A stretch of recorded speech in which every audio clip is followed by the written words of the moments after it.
Now tuning in to Earbud Media. Audio for everyone.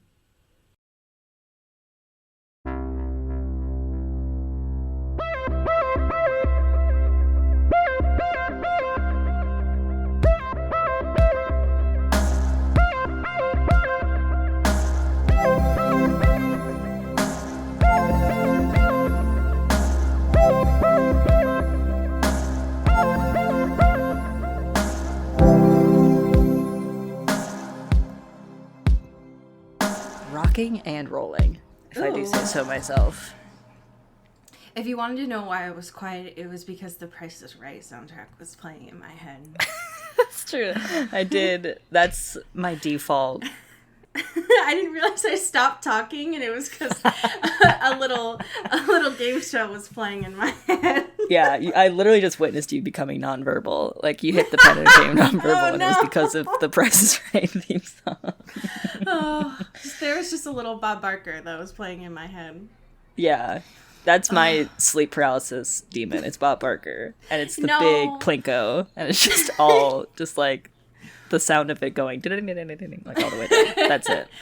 When I close my eyes, that's what I hear. He's the angel on my shoulder. He's not my demon. It's good. Like, it's like sleep paralysis demon parentheses complimentary, you know, like not derogatory. Right. Yeah, I welcome him into my sleep paralysis and my life. Always. And my heart. Yeah. If any of you ever meet me and you wonder, like, why suddenly I just stopped talking, it's because Bob Barker and I are having a chat in my head. Yeah, we're having a sidebar conversation that you are not involved in. No, we're just having a side conversation. That's all that's going. Some urgent Bob Barker matters we need to discuss. I would fully believe that if, like, a teacher had asked me in kindergarten about my imaginary friends, I would have said Bob Barker. Yeah, we got the whole gang's here. We got Snoopy. Just me and Bob. We got Garfield, and we got Bob over there. Just he's got his tiny little microphone, and he's just really razzing everyone in my head. That's great. I love that. If Cameo had been around in the 90s and, like, early aughts, he would have made so much fucking money. Yeah. That's all I would have asked for. God. As a kid, every birthday. He would have known my fucking number. I'm actually so grateful that Cameo did not exist when I was, like, a teenager. Because I would not, similar to the way of, like, I'm very grateful I was not allowed to get tattoos before I was 18. Real.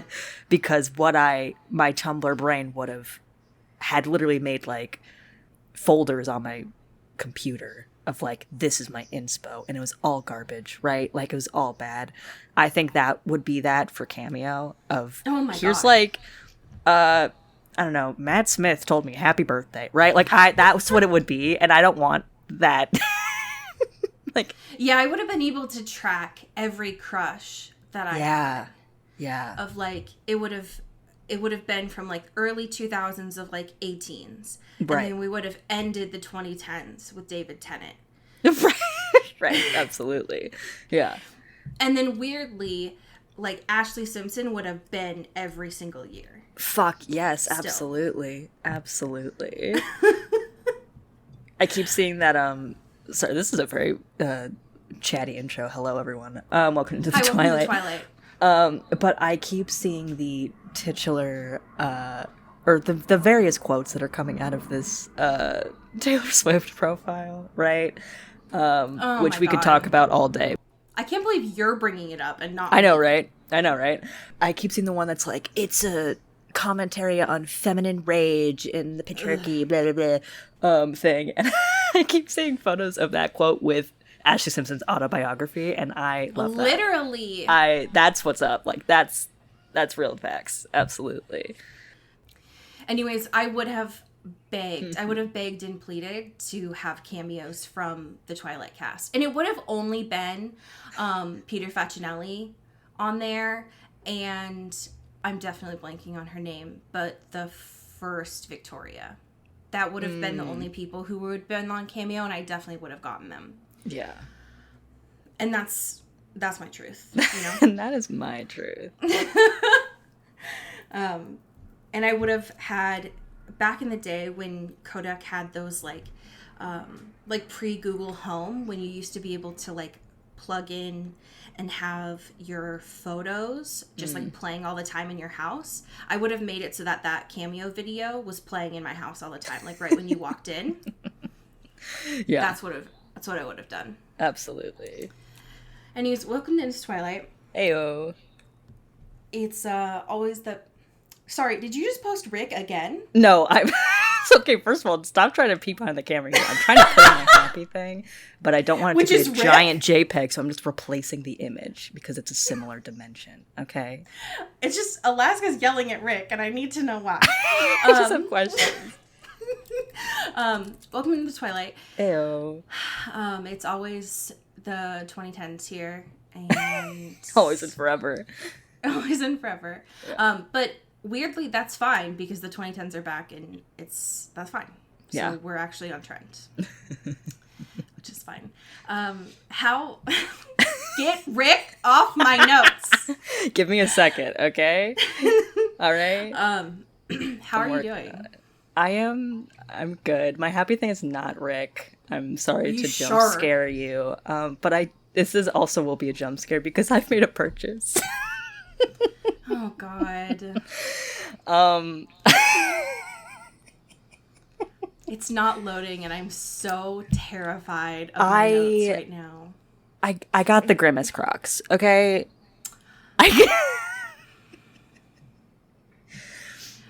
No, this is great. Actually, no, this is beautiful. Thank you. I'm proud of you. Thank you for seeing me, for hearing me. I have never been a Crocs girly in my life.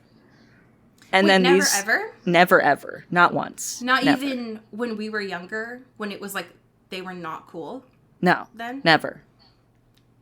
Okay, and so it's weird for me to see it's kind of having this different rebrand, which I appreciate and respect because that's hard to do, right? It's hard to pull off. Yeah. And so I never did it.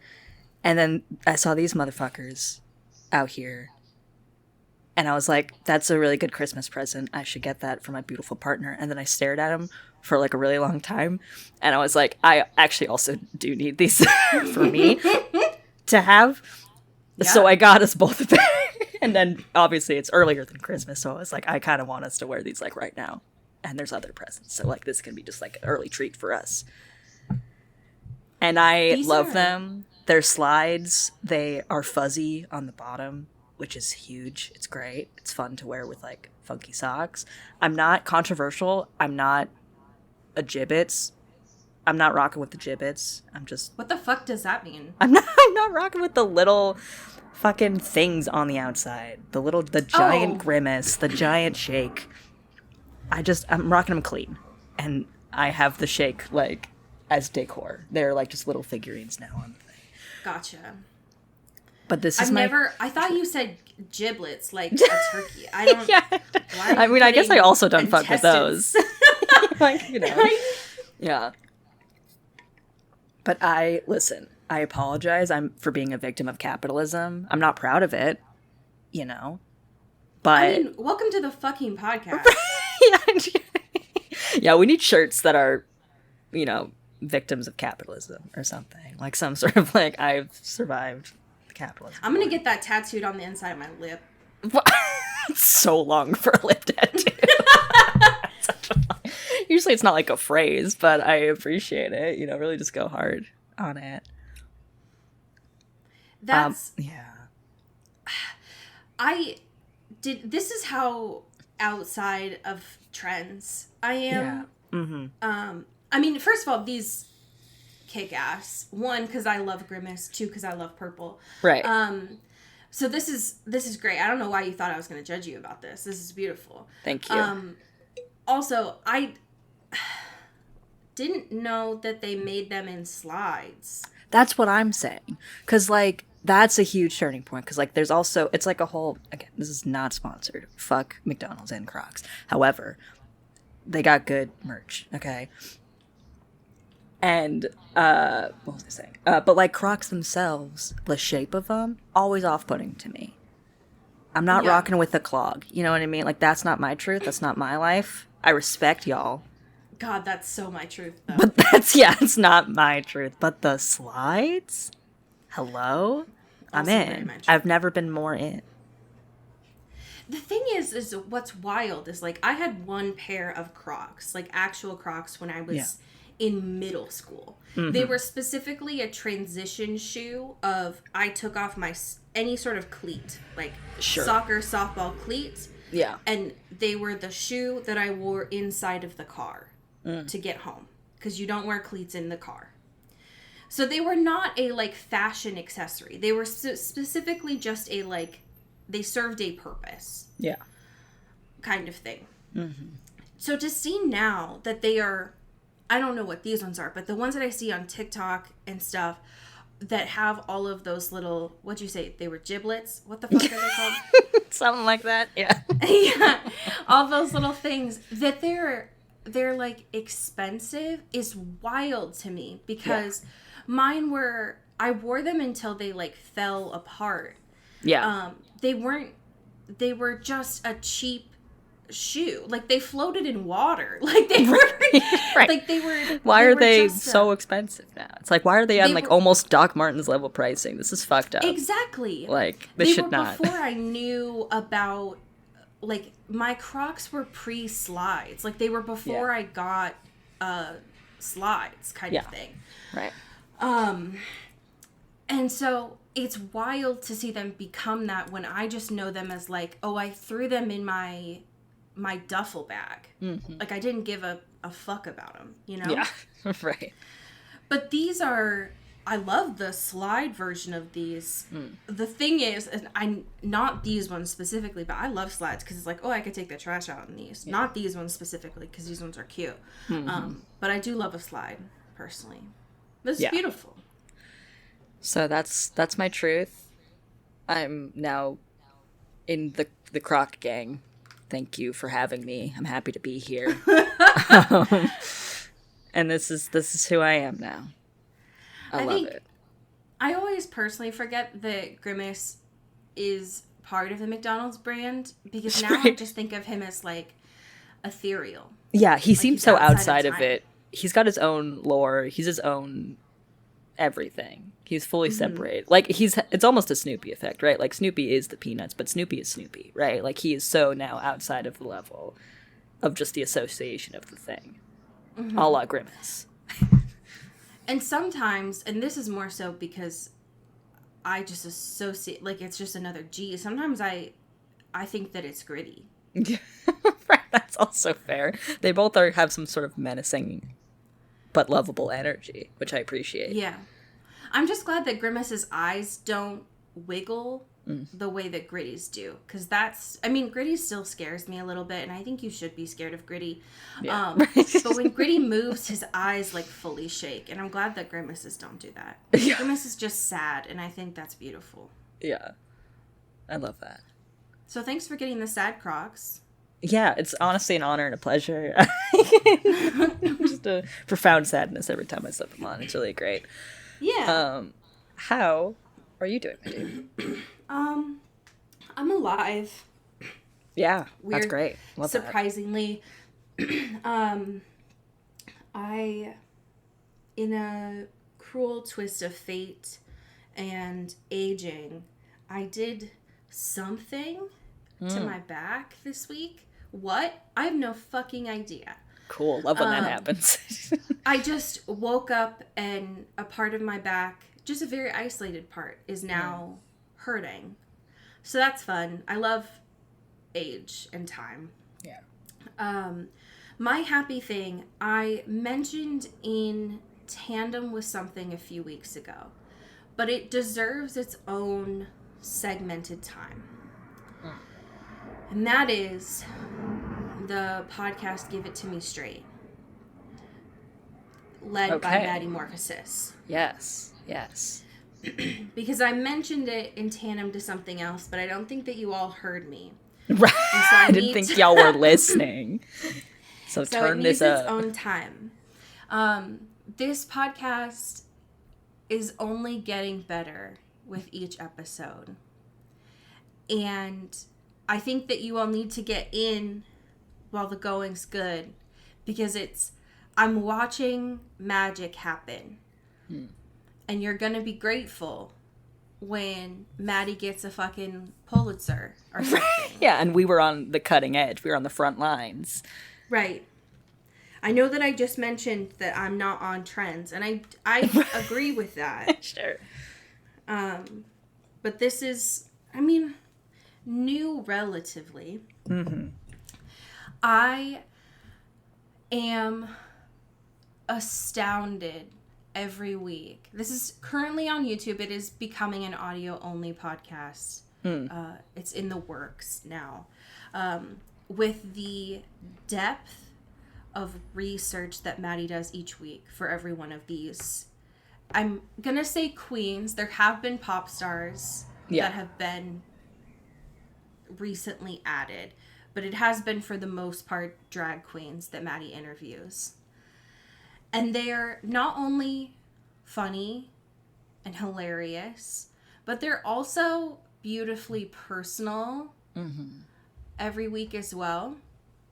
The most recent episode that I just finished watching this morning, Maddie interviews Love of My Life, Alaska. Ugh, yes. And it's so fucking hilarious. One of my favorite things, and this is why I don't usually recommend watching podcasts. But this one of the things that I love that Maddie Morphosis does is each week, this motherfucker dresses in homage to her drag queen guest. So, like, I love that. So, in this episode, Maddie dresses like Alaska. Or, dresses like a couple episodes ago, Starfucker was on there. So Maddie will dress like Starfucker. And it's just really funny to see. And I love that the rapport that is built. That was one of the reasons why I brought this earlier, was the investigative journalism that Maddie does. But it's one of the podcasts that I never stop listening to before the end, because Maddie gives a farewell gift at the end of each episode that is specific to each guest, and it only gets better with time. Amazing. So please watch or listen to this show. Obviously listen to us as well. But holy shit, it's so good. Yeah, it feels like the Venn diagram of listeners that would enjoy both us and this is a circle. So it seems like a good overlap. I cannot recommend it enough. It's very good. If you want just a good treat that'll make you feel good, listen to it. It'll bring you joy. I love that. We have two pieces of current events this week. One that is, you're going to be like, why the fuck are you all still talking about this? And I hear you, but also. Yeah. And then another that made me stop in the street and pass out. Maybe want to run into oncoming traffic. So I'll save that one for a second. Could you tell the class why we are bringing up, for I think the third week in a row, Boy and the Heron? Listen. Okay, we've been talking about this movie, of which neither of us have seen yet. No, I have not seen The Boy and the Heron. I will make that very clear. Yeah. However, it's important because our boy, Robert, is putting his whole pussy out on the line here in his voice acting debut. We have to stand. And there keeps being new little morsels, new little gossip of intel, of detail from this recording experience. And I'm flabbergasted. I have to stand. I have to slay. Because this motherfucker... And we get to talk about new movies because the strike's over. It's true. Absolutely. We love to see that. And this fucking dude rolls up the recording studio, iPhone Notes app in hand. And it's like, let me Yes. just grip it and rip it. Give me one take, buddy. I got this. This comes from an IndieWire piece. Yes, thank you, written by IndieWire. David Elric. Mm-hmm. And the voice director is spilling the gossip. Voice director's name is Michael Sinterklaas. Thank you for your service. Thank you for your service, Michael. Who says that Robert rolls up in LA. He's ready to prove everyone wrong. Because there were some people who were like, Rob? Right. This guy? Had some doubts. And Robert was like, no, hear me out. I'm ready. I'm prepared. I've been thinking about it. So Michael, quote, says, he was like, okay, I've been thinking about this role. I recorded some stuff. Do you want to hear it?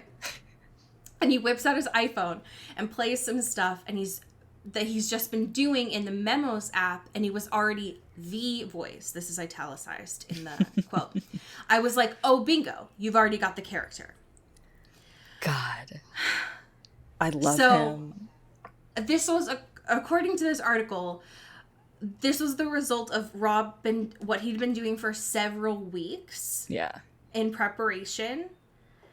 And they were able to knock it out in like a couple of days in the studio. God, how is he so good at this? Like, he's out here doing his own little research and homework, and it's like, hey, I don't really know what I'm doing here. This is so new for me, but I do have the pitch perfect, absolute best rendition of this character, and I already got it just on my little Memos app. How dare you? Fuck you. They said in the article that he, quote, showed up and delivered magic. God. Release the voice notes. Please. Ugh, I need it. I need to hear him practicing and Suki just giggling in the background. I need it desperately. Yeah. It's very important. I love, too, in this article, there's a detail of, like, the director of, like, development and acquisitions or whatever for G-Kids was like, hey, we, like, told him about the film. He was really excited about it, like, and the prospect of doing voice work, yada, yada. And they were like, we didn't offer him, like, any role except the Heron. We're like, you're not gonna pick. Like, this is the role. You're gonna be the Heron. And he was like, fuck yeah, let's get in the sick and twisted brain space. Hell yeah, dude. I love it. That's, I think, really powerful. I'm very excited to actually see this at some point and know that everyone behind the scenes needed him to be this role. Yeah. There is a lot of hubbub. Yeah. For this movie. God. But I'm excited. You've got my attention. Yeah. Robert, if you ever want to do any wacky voices, our email is intothetwilightshow@gmail.com. Get in touch. That's all I'd ever need, actually. Yeah. We don't have to ask you questions about Twilight. We don't have to talk about anything. We can just give you the mic for an hour and let you rip. We don't even have to be there. We don't even have to have any discussion or commentary. We can just upload that WAV file as a full episode, and that's it. It would be my dream. Yeah. Actually. I'm going to let you lead us on Love Lies Bleeding because I saw you post this. Yeah. And time stopped Right. for me, actually. Yeah. I don't know how we're going to be able to get through this because I have to keep like switching to another tab because I get there's too much going on here. I can't look at it too long. It's mesmerizing. Yeah. I don't like the way that this photo was shot because the eyes keep following me. Right. And it's killing me inside. So we have stills, plural, but particularly one still from Love Lies Bleeding, which is the upcoming A24 film starring Kristen Stewart. And who is the other? I just had it. Katie O'Brien. Katie O'Brien, thank you. In which a bodybuilder falls in love with a gym owner. And this is the most feral image I've ever seen in my life. I want to bang my head. I want to throw my laptop across the room. And it's this is the best marketing I've ever seen in my life. Hello? Anything that I could have hoped for. Yeah. I dreamed too low. Mm-hmm. My expectations were so low. And then they presented this, and I'm... yeah. There was I didn't even know this was allowed for me to dream. You know, that wasn't even a possibility in my brain of, okay, hot, gay, bodybuilder, romance movie and it's going to look like this. There was a tweet I saw of someone who was like dog pantsing. It was like, oh.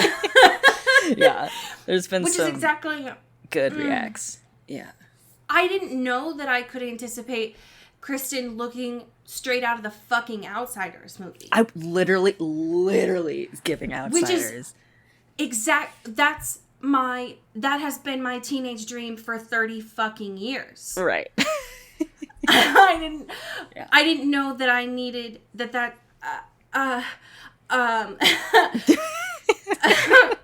me when I. These two are on the back of a fucking pickup truck being like, hey, we saw you across the field and we like your vibe. Absolutely. I will walk across lava for Katie O'Brien's bruises on those thighs. Are you kidding me? Yeah, it's sick and twisted.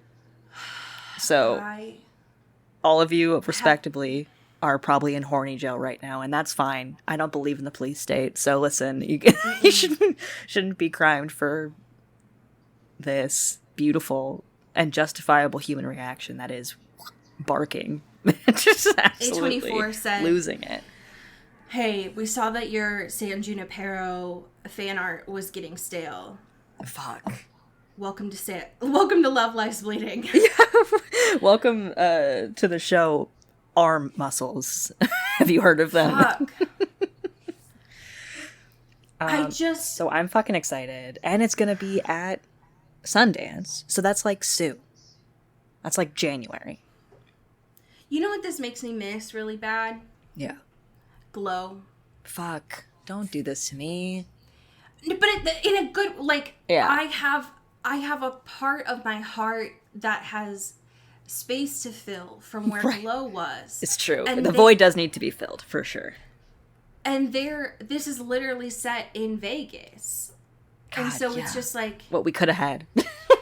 Exactly. Yeah. And so it's not like the void will necessarily ever be filled, because I will always need and want for Glow. Yeah.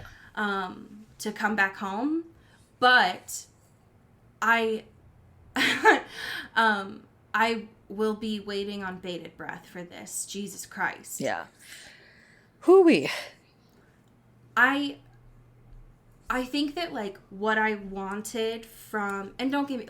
don't even fucking start with me. But, what I wanted from the holiday movie, TM, I think this might be what we actually get here. Yeah. God. I need it so bad. I'm going to start a countdown clock. Yeah, Sundance is going to be very expensive for me this year because everything looks good, and I'm just going to buy a bunch of virtual tickets to everything. I can't. I can't not, right? I can't. In the comfort of my own home. Come on. I mean, it's work. Right, yeah, we can expense it. We can expense this one, you know? Right, yeah. Exactly. Oh my God. Okay, so here's what you missed on Glee. Yes. Logan's back. That's the last episode, season 1, episode 9. Logan's back. Rick's here. He teaches quotes. And then Stefan tried to break up with Elena. Yeah. Those are the main things from last week. The episode that we're talking about today, season 1, episode 10, The Turning Point. Ooh. This is the last episode that they had before the holiday break that CW does. Oh, that is sick and twisted. Sick and twisted. So this came out in November. Mid-November of 2009. Their next episode was in January of 2010. God. That's fucked up. He freaks at the CW. So, that's important to know for those listening, but also for us as well. If you haven't watched this episode in a while, or if you haven't watched this episode ever, or you're going to watch it with us, there are very important things to be aware of with this episode that we're going to be talking about. Yeah. It's a fucking laundry list of car wrecks. It's not shown, but it's heavily implied about parental abuse. Yeah. I mean, guns. That's the whole fucking show. Yeah, a lot of guns in this one. What else? I'm trying to think if there were any others. I mean, there's the ongoing, we haven't said it before, but like there's the ongoing compulsion that Damon does to Caroline. Right, which is still a fucking thing. And it's awful. Yeah. I'm trying to think, were there any others that could be potential content warnings that I'm missing? I think that's a pretty exhaustive I feel like that's list most of them. From what I remember. Yeah. I think that's most of them. If there's any others that come up, I'll try to say them. But those are the we can ones add that them in the stood out. description or something. So yeah, don't you worry, folks. Okay, so knowing that, how did this? I mean, it's sort of a mid-season. It's 22 episodes, but like, how did this mid-season finale treat you? There's so much happening here. Like, obviously we've been building a lot of different plot lines over the course, or different arcs, I should say, over this. And it's like, let's just hit the gas on a lot of them at once. I do love, one of my favorite bits of this episode was earlier on where Stefan and Damon are chatting, again, homoerotically, as always. And Stefan's like, we have to leave. Like, we can't do this, and this is not like how this is gonna go. And Damon's like, oh man, but we're buddies, we're a team, we should go on the amazing race. It's like, how dare you? How dare you? That I put in bold. I can't believe they dropped that. It's so good. It's so good. And now I'm like, I want that fan fiction really bad. You know what I mean? And I can't believe that they didn't put that immediately after this episode. That would have been the first thing that I wrote after this. Yeah. That's what I want to see. That's the content I need from them in this. If someone, because that is still a recurring ask from you all, is to send TBD backstories and fan fiction. Yes. If someone could please write a one shot of these two going on the amazing race, God, I would be in your debt because I need it desperately. I need it so bad. Especially because one of my other favorite moments from that conversation is Stefan being like, you don't have any friends, Damon. Like, where are you going to go? Like, I don't understand. I did not like, in that moment, hearing what their doorbell sounded like. It was terrifying, and I didn't like it. It's so bad. It's not a good doorbell. It's it very sounded threatening. Broken. Yeah. I don't like it. Not other light things. I'm glad. So I just choose at random. I just choose a photo on IMDb for our notes. Just like one of the first ones or something that looks funny.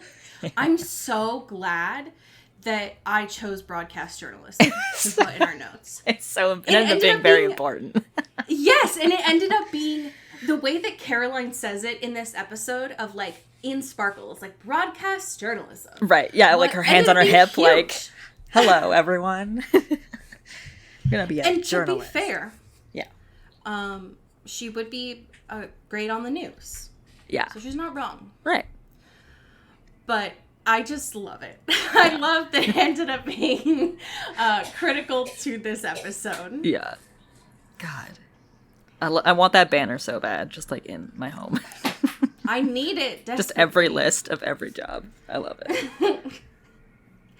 I will say, I am grateful that this episode ends.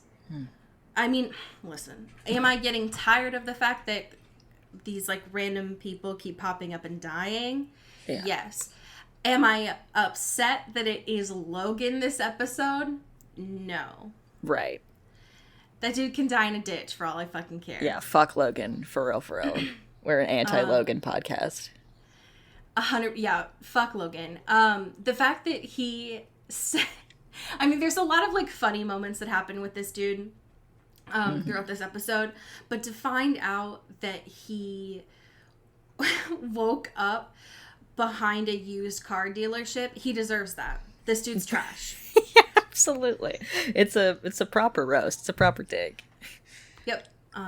That is exactly who he is and what he deserves. And I stand behind that. Absolutely. One thing I had never thought about that changes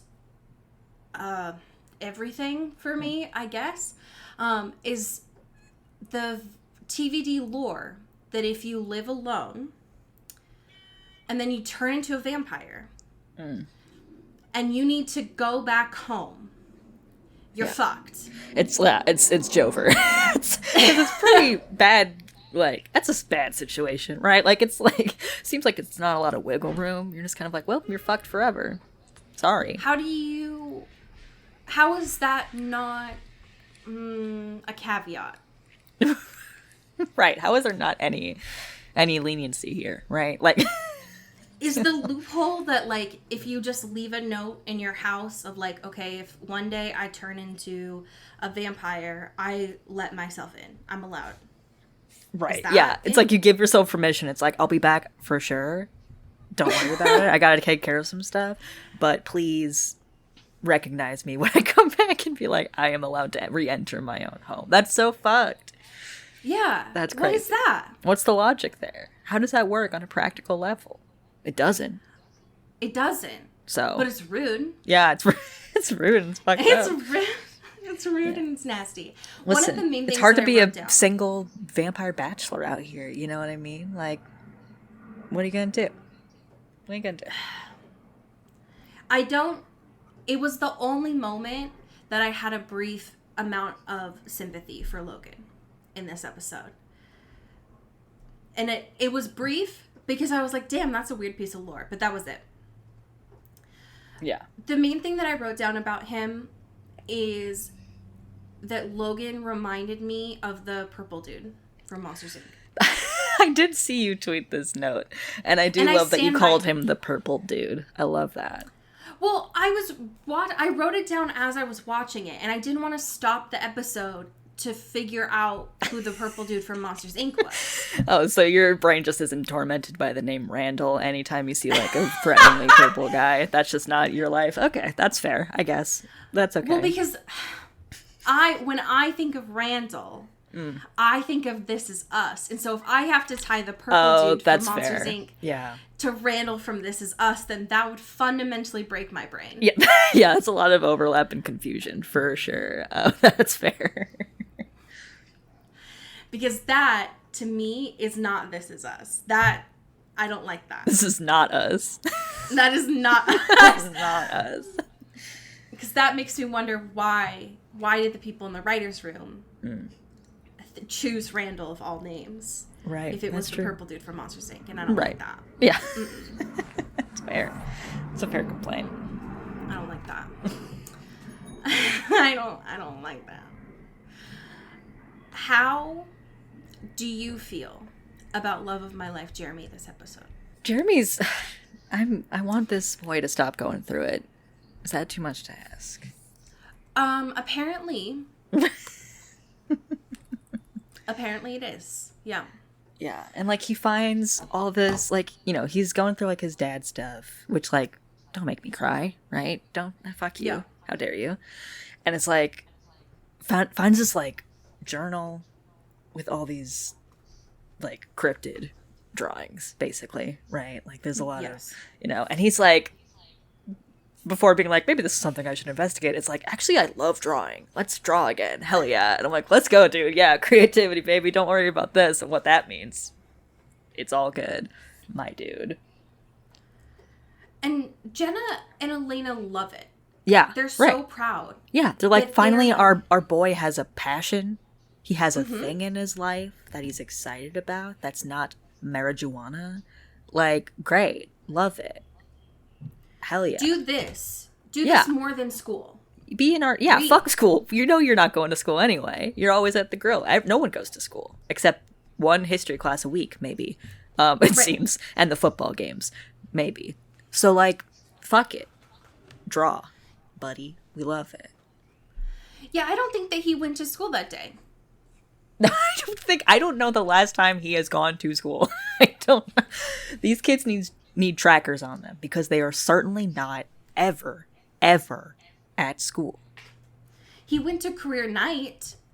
He did not go to school day. Yeah, he went to the after party of the career fair, but he did not go to school. This thing with Tyler really made me upset, though. It is woof. sad. Okay, so sad stuff. Yeah. Sad stuff that is happening here. There's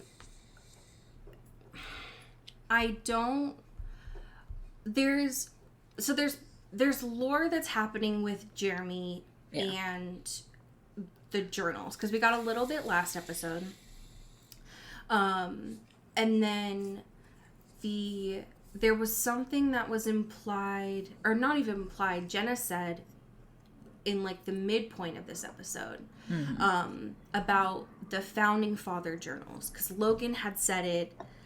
I don't remember what it was about the founding father journals. It was like, I guess it was all the lore or whatever, but Jeremy has one of them. That's what he's reading right now. And Jenna said, hey, this guy, that's the journals that you're reading right now. He's not crazy, you know. He was a fiction writer. Yeah. Fiction, heavily implied. Here is not fiction. And so read these two, not just the journals as well. Enjoy that. I was not surprised that Jeremy went to go to the like art section, because he's like, art's what I do now, actually. Right. I'm an artiste, actually. I'm so tired of any time that Tyler comes on for any episode, because he's still a flat character. I stand by that with this episode. Their attempt to try and complicate him as he's not a complex character. He's still a flat character. Right. But they were like, oh, you're an artist? Like, whoa. Oh my God. And Jeremy's he's trying so hard to have like dudes in his life. Yeah. It reminds me of the children's book that's like, Are You My Mom? Literally. Oh God. That it's just like, he just like wants someone around. Yeah. To help him, which is valid. Like, right. He doesn't have a parental figure around. He does need that in some way. But Tyler's like, fuck off, Jeremy. I'm not gonna hang out with you just because like we fucked the same girl. Go away. Which is rude, because like he doesn't know this, but like Vicky's dead. So Jeremy naturally is like, I'm gonna push you into these lockers. Yeah. which, I mean, I think was valid, but Yeah. maybe not in this space. Tyler's dad can get wrecked. Fuck this dude. Like, also important, he's the fucking mayor, right? So he should not be, like, fucking around like this. It's given a lot of, like, dominant fuck shit energy that I don't love. And he's like, boys, boys, boys, fellas, buddies, how about you take this outside like real men? Capital R, capital M, real men. It's like, sir, you're an elected official, first of all. So that's fucked up, what you're saying.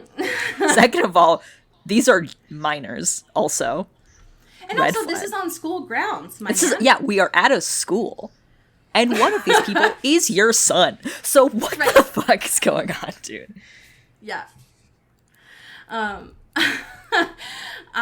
He's just a real outstanding guy. I would say that I was glad that Rick was there. Yeah. But fuck Rick. Fuck Rick. He did have a really good moment here of telling Mr. Lockwood, quote, "You look like a full-grown alpha male douchebag." So true, King. So true. Which is... Get his ass. Love that. And then Jeremy was like, "Are you my dad?" Are you my dad? Or does that mean you're my dad now? Did I you my win? dad? Did I win the fight? Did I win your parenthood? Are you my mom now? Is this my trophy? I'm confused. God. I love Jeremy so much. God. Bless his I heart. hate Rick because Jeremy and Jenna both have terrible radar Yeah. for people. I mean, they have, if the radar is finding vampires, then they've got great radar. Yeah. But they've got terrible radar. So, not great. Not great. Not great. How, speaking of the awful people that we have going on in this episode, I want to know about it's awful, but it was also like a highlight of watching this episode for me. How did you feel about Damon interacting with Logan in this episode? God. Damon is really putting on the Ritz.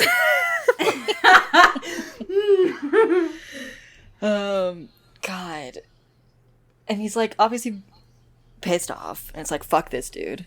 I want to kill him for real. For real. For Even like though for he's, real. He does have the very titular wood bullets, Right. unfortunately. So that's rough. That doesn't really, ooh, not great. Because Logan, I mean, douchebag that he is, Right. does know about vampires. Right. Which is And not he's great. kind of got a lot of plans, right? Like he's got a good, he knows how to sort of fuck with the already kind of shoddy police system that is existing in this town, of being like, oh, let me call the sheriff and like threaten her about being like, I got your daughter, I'm gonna kill her and turn her into a vampire, blah blah blah. Like emotional manipulation through the roof, right? Really kind of mastermind shit, which is unfortunate because he sucks. He's like not really, it's not a great situation. It felt so obvious to me that, especially when it came out that, I still don't remember her name, I think it was Liz. When it came out that she's the one who buried Logan in the shallow grave, Yes. I am shocked that she let Caroline go anywhere out of her sight, Yeah. because that is the obvious choice that Logan would do, especially when we found out that Logan was also her babysitter at some point. Like, Yeah. there's a clear, it's someone going to be close, and also Logan is trying to hurt the sheriff, and the only ploy that we have right now is Caroline. Right. Like, this is the sacrifice or whatever, or the tool. And it's like, that seems like risky, right? Like, that seems like there's, if you're trying to, like, cover your tracks, right? Like, that seems not ideal. And I will say, even though this is obvious from a viewer standpoint, that does not make it something that I'm okay with. I'm very tired of Caroline being the pawn for Damon, which does happen in this episode. Yeah. I will say it is to a lesser degree than it has been in other situations. Doesn't make me less mad at Damon. Right. But still, I mean, is it progress? Yes. I'm just tired of her being the, like, I don't know, the fucking tool. It's at this point, it is just underwritten and boring and tired. It's like, can we not do anything else with this, right? Like, this is just, I'm sick of it. It's tiring that in this episode, she has the same level of complexity as Tyler. When she's had way more screen time than Tyler has. Right. It's unacceptable. Nasty. It's nasty. It makes me want more for this character. Yes, absolutely. Which is very unfortunate. I will give credit where credit is due.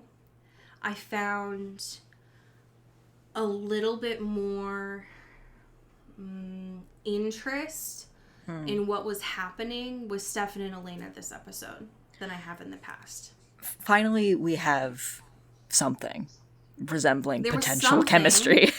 Or interesting, at least. It's been so long. Yeah. I mean, there were things that weren't surprising. Like, oh, Stefan, you wanted to be a doctor? Yeah. Whoa. What? That's so cool and random.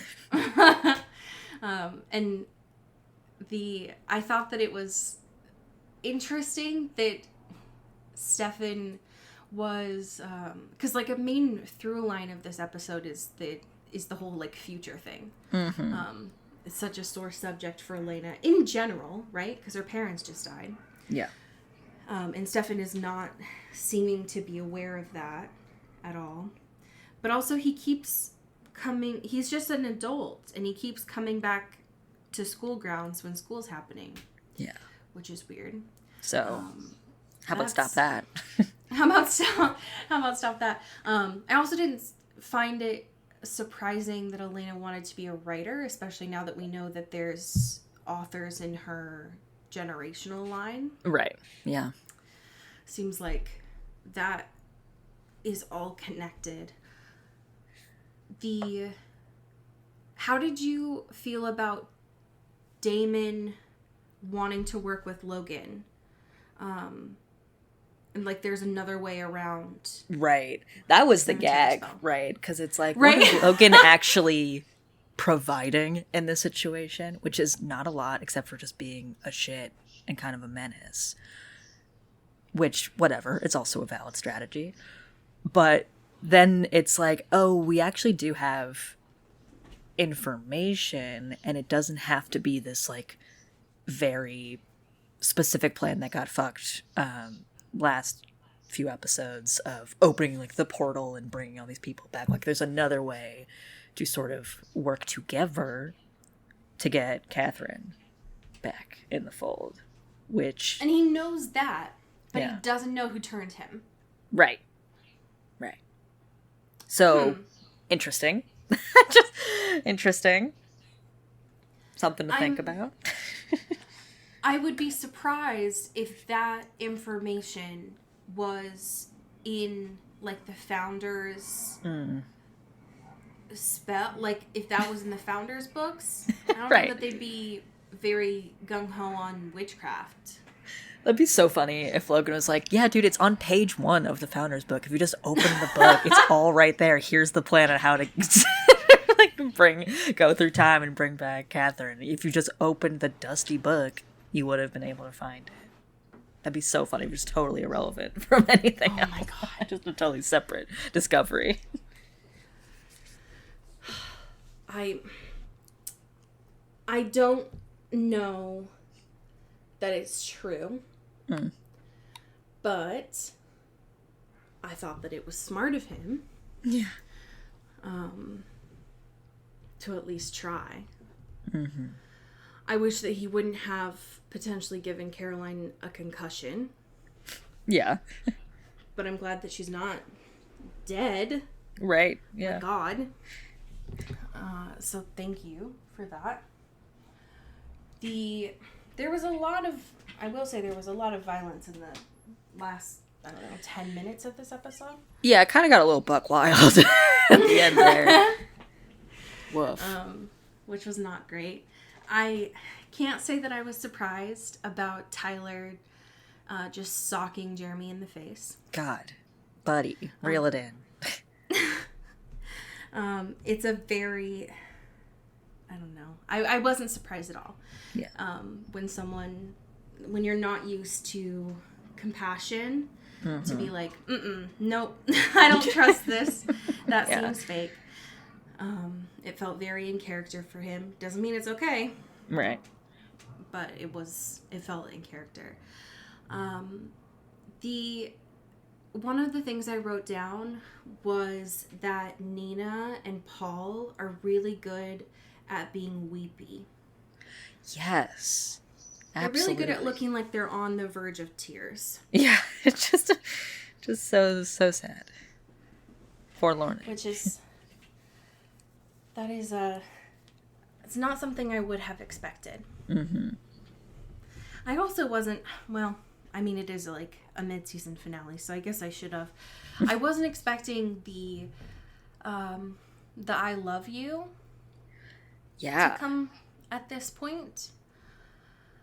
But I actually believed it this time. It actually did feel somewhat genuine and real. Yeah. Which is new. It is new.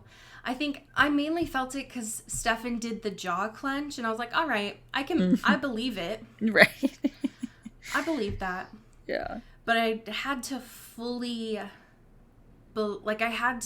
step out of the sex scene and be like, oh no, I need to pretend that these are adults. Right. Because if I think about this being a teenager, I'm gonna vomit. Yeah. Yeah. So that's important. How did you feel about Rick doing the little killy kill? Rick doing a little killy kill. That's one way to put it. I mean, yeah, absolutely. This dude he's out here. He's making moves that I am nervous about.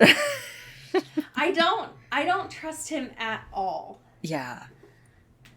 Not at all.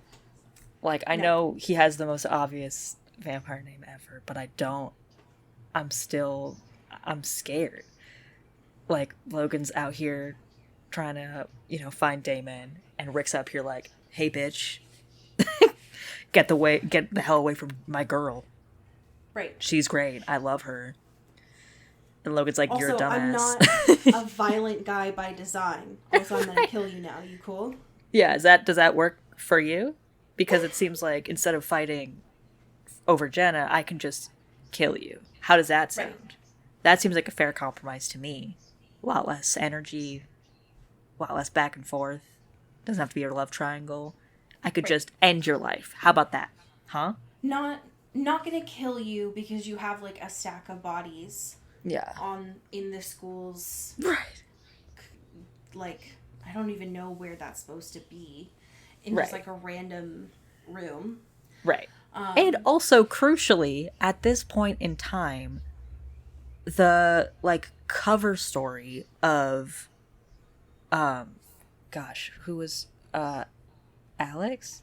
From the the sacrifice of getting turned, or not getting turned, getting staked to be like, we got it, we solved the vampire problem because Lexi, getting back, the town is safe now, don't worry about it. That is not even working anymore. So, like, that was a very short cover story. So fuck y'all for doing that. Fuck you, Damon. Didn't even fucking work. Rip. So, we should be more careful here. And we should have been for a while, but especially now. And because everyone's on their fucking asses. All of them. Correct. So, not looking great. But it did make the sheriff seem more relaxed, so... Right. Whatever that means. So, I guess it did something for her, but... whatever that does, I guess. Yeah. The only thing that caught me off guard this episode was the very end. Yeah, that came out of fucking nowhere. Because I didn't think that this show had the audacity to take the Gilbert parents who died by car wreck and do the same thing to Elena. Yeah. Because why? Why? Right. Why would you do that? Why? And also, I, for some reason, thought Elena had seen Catherine's photo already. Yeah, that also felt weird, because I was like, surely that was... And maybe I confused it with, like, the names on the, like, founder thing or whatever instead. But I was like, surely that was something we saw already. Or maybe it's because Lexi saw it and was like, oh my god, she looks just like... everything. I don't know. Because we've seen the photo so many times. Right. I don't know what it was. Yeah. But I falsely assumed that she had seen the photo already. And so for her to see that, I think she also took the vervain necklace off. Mm-hmm. And then, do you think that was Rick in the road, by the way? I feel like it must be, right? I mean, it was kind of hard to see after being, like, reanimated. And, like, coming from the dead. But, like, who else would it be, right? Unless there's, like, a whole new Joe Schmo up in here, right? Because the only two people that we are currently aware are vampires. Mm-hmm.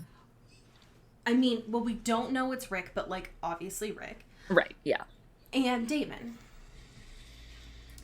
And it would be so fucky. Yeah. If it was Damon.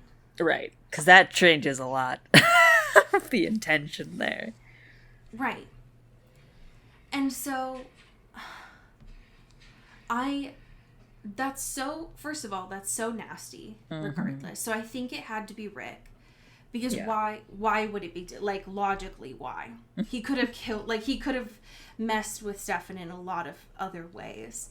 Yeah. And also, I think the scariest part, personally, was seeing the vampire get up after.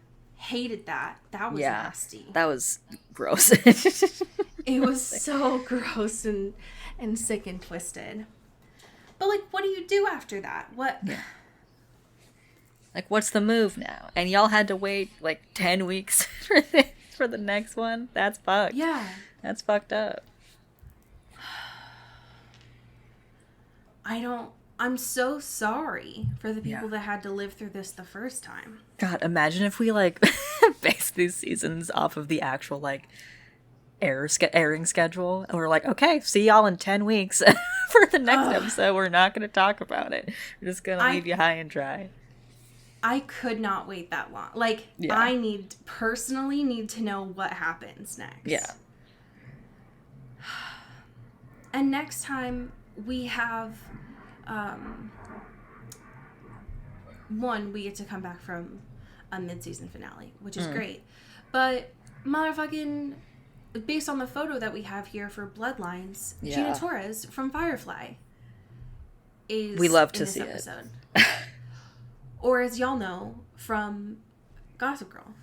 Yeah, go piss, girl. Go piss, girl.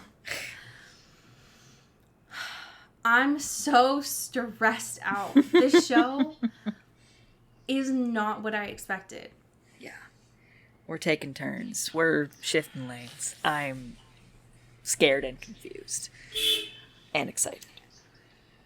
Theoretically, that was supposed to be the first time. Wait.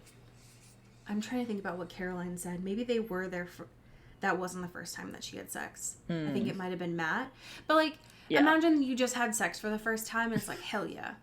And then you die? Like, what kind of fucking Christian propaganda is that? I know, yeah. Right, it's like, that's what happens. So, sorry. Can you imagine? If they played this in school, it'd be like, at the end, it's like some abstinence-only bullshit. Like, that's what we said. You have sex and then you die. Right. It's not what happens, kids. Don't worry. A vampire doesn't kill you after you have sex. That's just how Stephanie Meyer writes it. Right, yeah. Okay, next week, season 1, episode 11. We'll be halfway through the first season. Hell yeah. We're so close. We have some amazing patrons. Do you want to start us off? Absolutely. Thank you to Sean Salvatore. Ooh, thank you to Megan Pattinson. Pew, pew, pew. Thank you to Katya Carb. Ooh, thank you to Ashlyn Vogel. Pew, pew, pew. Thank you to Maddie Facinelli. Ooh, thank you to Genevieve Morgan. Pew. Thank you to Danielle Burke. Ooh, thank you to Sophia Salinger. Oh, thank you to Laura 40. Ooh, thank you to Dan Zeklos. Pew, pew, pew. And last but certainly not least, thank you to Emily O'Zara. Ooh. I have a fan fiction for you today. Hell yeah. That was written by the user Impertinence.